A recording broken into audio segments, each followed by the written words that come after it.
C I will be very honest with you, मेरा नाम भी जुड़ा है इसके साथ। और ऐसा कहा जा रहा है कि अपेरेंटली एक ऐसा प्रॉपर्टी है जो अभिषेक बैनर्जी और शायोनी घोष के नाम पे जॉइंटली है। मुझे पता नहीं ये शायोनी घोष कौन है, लेकिन आपके माध्यम से मैं ये बताना चाहती हूँ, ये मैंने ट्वीट भी किया है कि मेरे इलेक्शन एफिडेविट में मेरा जो एसेट है वो डिक्लेयर किया हुआ है। जिनको देखना है वो जाके देख ले। और आप लोग पत्रकार हैं, आप लोगों में इंटरेस्ट ज्यादा है, इंक्वायरी ज्यादा है। जिसको भी जानना है कि वो अभिषेक बैनर्जी या वो शायोनी घोष जिनका एक जॉइंट प्रॉपर्टी है, ये कौन लोग हैं, आप जाके खुद निकाल लीजिए। Twice there has been increase twice.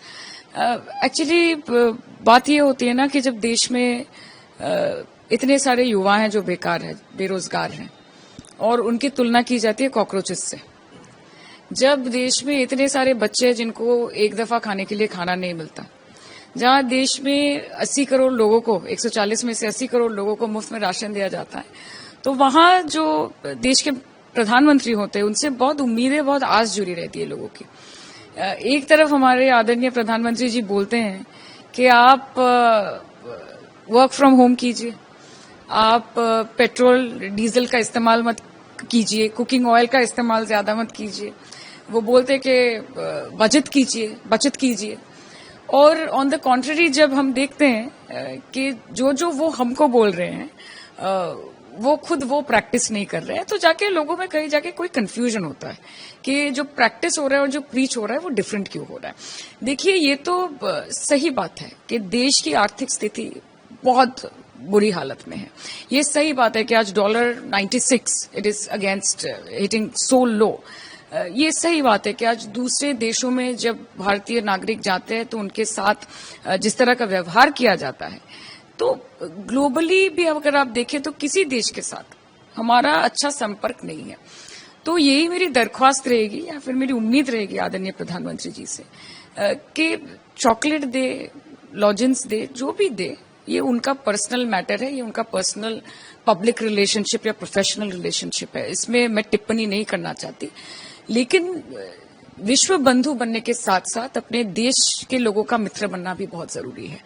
तो वो जल्द से जल्द वापस आए और यहाँ के जो मुद्दे हैं, जो महंगाई का मुद्दा है, जो बेरोजगारी का मुद्दा है, जो बेरोजगार युवाओं का मुद्दा है, जिस तरह नीट का पेपर लीक हो गया, जिस तरह एक हफ्ते में 2 बार पेट्रोल प्राइसेस बढ़ रहे हैं, जिस तरह दूध का दाम बढ़ रहा है, जिस तरह एवरी एसेंशियल कमोडिटी, ये एक दबाव क्रिएट कर रहा है हर भारतीय नागरिक पर।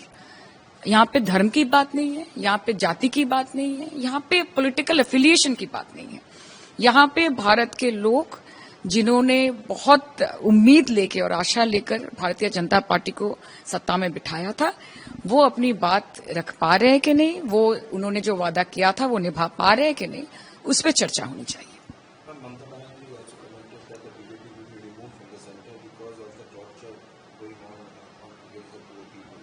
हाँ, देखिए, ये तो सही बात है। जिस तरह से आज पश्चिम बंगाल में नई नई सरकार बनी है और उसके बाद जिस तरह से ये ड्राइव्स चल रहे हैं, जिस तरह से गरीब लोगों का स्टॉल, ये जो हॉकर कॉर्नर है, ये सारे इनको हटाया जा रहा है विदाउट एनी नोटिस, ये बहुत ये बेरहमी से किया जा रहा है।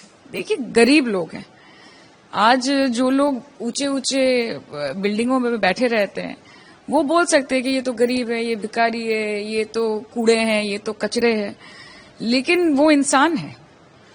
आप हटा सकते हैं, आप एनक्रोचमेंट ड्राइव कर सकते हैं, आप डिसलोकेशन कर सकते हैं, लेकिन आपको उसके साथ एक फुल प्रूफ प्लान भी लाना पड़ेगा कि कैसे आप ये सब लोग जो दिन का 200, 300, 500 रुपए कमा के अपना जिनका गुजारा होता है, इन लोगों को आपको रिलोकेट करके कहीं बिठाना है। आपको डेजिग्नेटेड स्पॉट्स देने हैं जहां पे हॉकर बैठ सके, जहां पे वो लोग आके खरीद सके।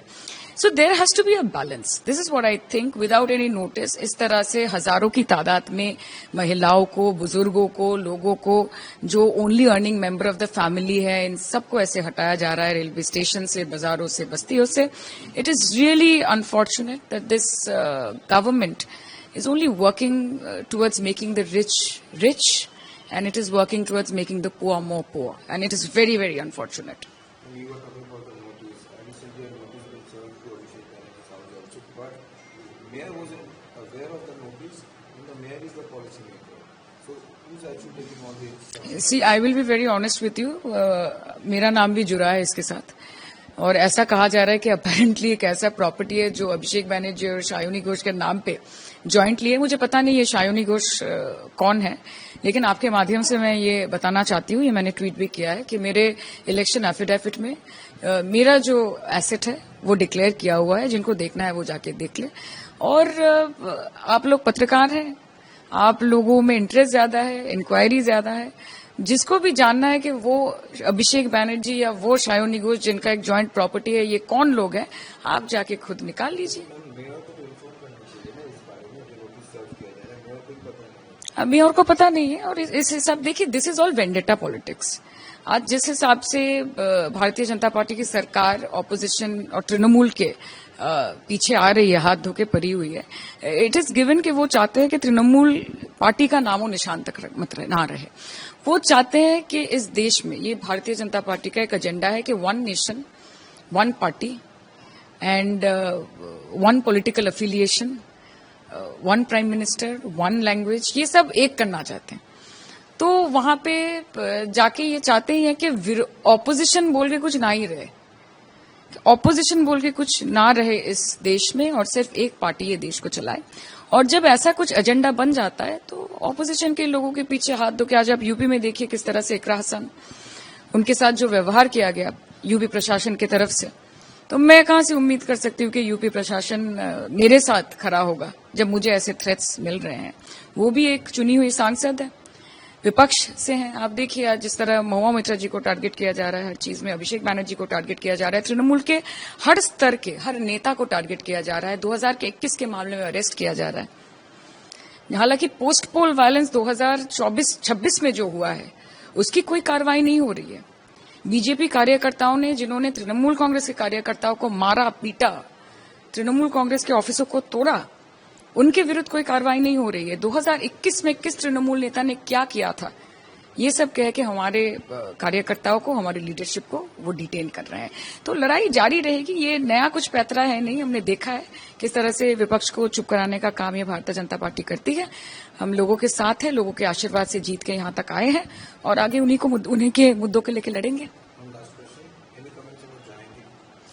सी I think it is Jahangir's own decision, और ये पार्टी ने भी अपना स्टांस क्लियर किया है कि पार्टी के साथ इसकी कोई कंसल्टेंसी नहीं हुई थी। जहांगीर को शायद लगा होगा कि he is not feeling safe, और उनके ऊपर भी काफी थ्रेट थे जिसको लेकर वो कोर्ट भी गए थे कि उनको प्रोटेक्शन की जरूरत थी। और अगर ये इलेक्शन होता भी तो ये फ्री और फेयर इलेक्शन तो होता नहीं। तो मुझे लगता है ये सब सोच के व्यक्तिगत तौर से उन्होंने ये डिसीजन लिया है, वो सबसे अच्छा बोल पाएंगे।